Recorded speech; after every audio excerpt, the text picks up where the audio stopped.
Hello everybody and welcome back to the next video on this 1/1400 scale USS Enterprise NCC 1701E model build, which I've been working on. I've been working on this model for like a very long time, but getting some videos in towards the end here now, and kind of wish I had started making the videos when I was building the model, but hey, there's another one in the future. What we've done is we are now inside of our shop here, where we are letting this thing dry. We're letting this thing dry. We got carpet down here now. I feel good. Feels good under the feet, yes.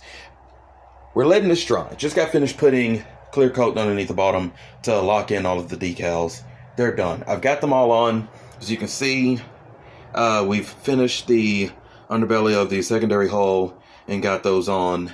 And on the back side there, not very many actually. With this model, what I notice is that most of the decals go on the saucer. Most of the action happens on the saucer. So, decal wise, anyway. So you've got all those lifeboat decals that go on there, everywhere. I decided to go ahead and stick with that there. I still am, gonna try to go back in just ever so slightly, probably with the edge, with the tip of a toothpick, and try to drop just a little light hint of yellow to kind of better match it and stuff, but not just so much.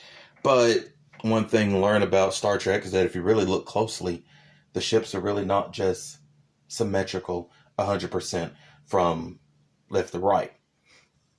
Even the Enterprise-A was asymmetrical from left to right. Windows, well, look, we got one sitting right here. Windows on the port side were different from the ones on the right. On the starboard side, on the engineering hull, is in one panel, there were no windows on the starboard side. Whereas on the refit, they were. So, just subtle changes like that. But on here, like I even noticed, because I did this was a couple of years ago, and for Christ's sake, I'm not doing it again. Boyd over at TrekWorks, thank you very much for showing this method, and I'm going to use it. But when I built this, I drilled every single one of these holes out. This is the third time I've done this. Now, being the third time, have gotten a lot better at it and stuff, especially like these little long windows right here.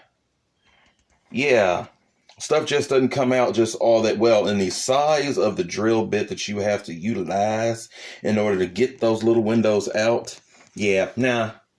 And then after that, the glow actually gets lost because it's a little bit difficult to try to put something behind something so small so that it would take the light and refract it. So in the course of building, you actually just leave them hollow.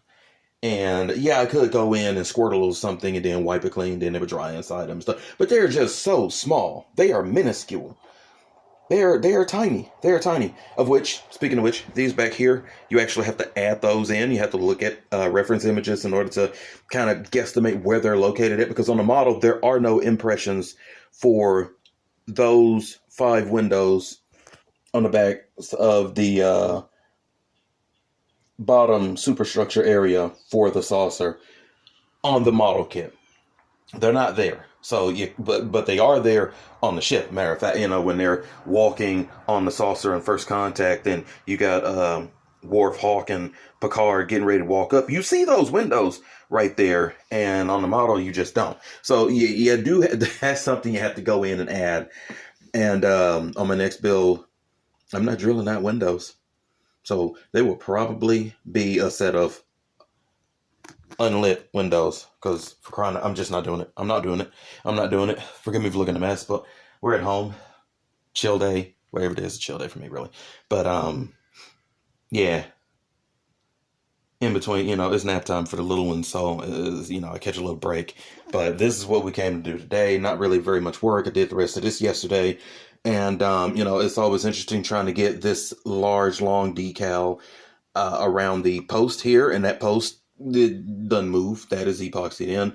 And that's more of an incident I had with this kit in which the stand and the post actually, on the inside, the way that this stand goes in and the piece the plastic piece that goes into the kit for the stand is an insert, and it's actually really thin right around the edges, right around in there. So if that has a little hiccup, you've got to go in and fix it. Now, that was partially what was going on with this kit, if I recall that correctly. The other thing was that it was done, that was in. This bit right here was coming loose. And I was painting. I was in the middle of painting everything else and stuff. So there was a bit of, let's thin a layer of epoxy across that and let that all set, let it cure, let it harden. This baby ain't budging. What that equates to, decal gets cut around it, which it was going to have to anyway, because you've got a hole in the bottom of the ship where there's a solid decal that's supposed to lay over it. So, I mean, you could lay over it and then pop a hole in there and there you go. But nope. We just made a cut, carved it out around there, made a little circle. We'll go in with a little bit of black, a little bit of gray, probably just pen tip, and clean it up, make it look a little nice. But yeah, the only other thing that I had to do with this, and then I'm going to shut my mouth here because it'll be the end of the video, is these decals, these black ones that go along the bottom here, they have color matched print with these escape pods, the ones that don't show up all that well. So what you wind up doing is just overlay the kit decals over those. Fits rather well, works out rather nicely. Luckily, the kit decals has everything that you need. The only thing, though, that I did notice that I wind up having to use PNT for, in addition to kit, are these at the ends of the phaser strips. You can see it right there. Okay, you can see it right there. Those little semicircles that go on the edge. If we could clear it a little bit. Okay. Those do not account on a model kit for phaser strips on the warp pylons. Why? Because these are Nemesis conversion warp pylons. Because this is a Nemesis conversion model. Same as the first Enterprise-E that I did all those moons ago. It's a Nemesis conversion. And for the next one I'm going to do, I got the Nemesis conversion kit again, mainly because the deflector tunnel underneath on the kit supplied part is wrong. It's rounded. It's actually supposed to be flat up across the top and stuff. And I haven't applied the photo etch yet to the deflector dish. But that's supposed to be flat like you see it there. And on the kit supply part, it's round. Nah. And then also on the pylon struts themselves, as you see, let me get down here. What they are supposed to do, they are supposed to angle out from the, excuse me, from the back of the engineering hull.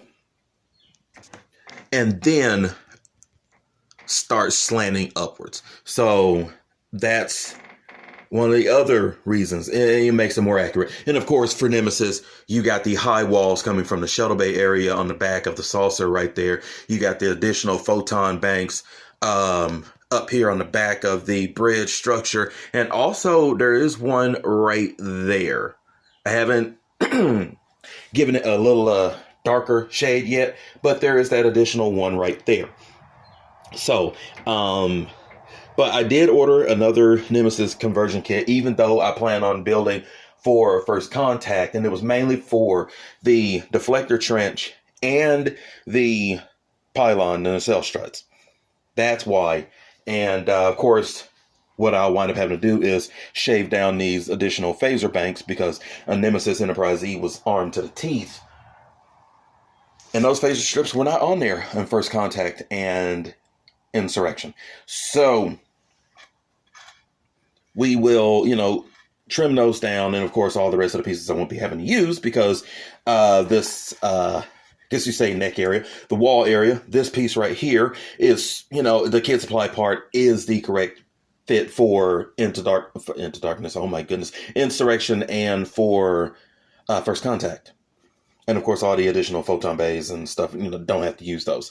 But other than that, that's about it. But why I'm speaking about this, then, like I said, I'm gonna shut my mouth. I rambled on there for another 2 minutes.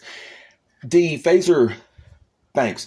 The kit, of course, only takes into account the phaser banks that are on the ship, molded onto the ship that comes with all the kit supply part. It doesn't take 8 additional ones into effect if you were to get a conversion kit, because, of course, conversion kit came in after the model was built and had been introduced and had been placed out there. So, I mean, I know it comes with a few extra because luckily small decals like that, model kits often provide you a couple of extras just in case one gets a little lost, which, it happens. So, I will be having to utilize PMT parts right there, which is just a little bit of extra cutting. And oh my goodness, they are so small that I can't even manipulate them good with tweezers. So, but we'll manage something. We'll manage something and stuff. So, but with that, what I'm going to do now is let this baby sit out here and dry. It's going to spend its first night out here in the shop. Usually I keep it in a high cabinet away from everything, and a lock behind a very, very much closed door in the house. But it's going to spend this day out here right next to this very huge C-130 Hercules aircraft with the handmade weapons on the side. Yeah, because I didn't have the A. This is the HEH model, and it was the more of a cargo versus gunship, so it didn't have the extras. But it's going to spend an night out here with that, and with these boxes here, and as well with the 1701 refit right here, which also will get completed, just simply done. And I want to try using mass design with that as well. Yeah, so, like I said, hopping back into it, and it's a blast. This was originally utilized as my therapy. I do have anxiety. I have depressive episodes and stuff. And model building is therapy for me. Like, literally, it gives me something to focus on. And it keeps me motivated. And it's great.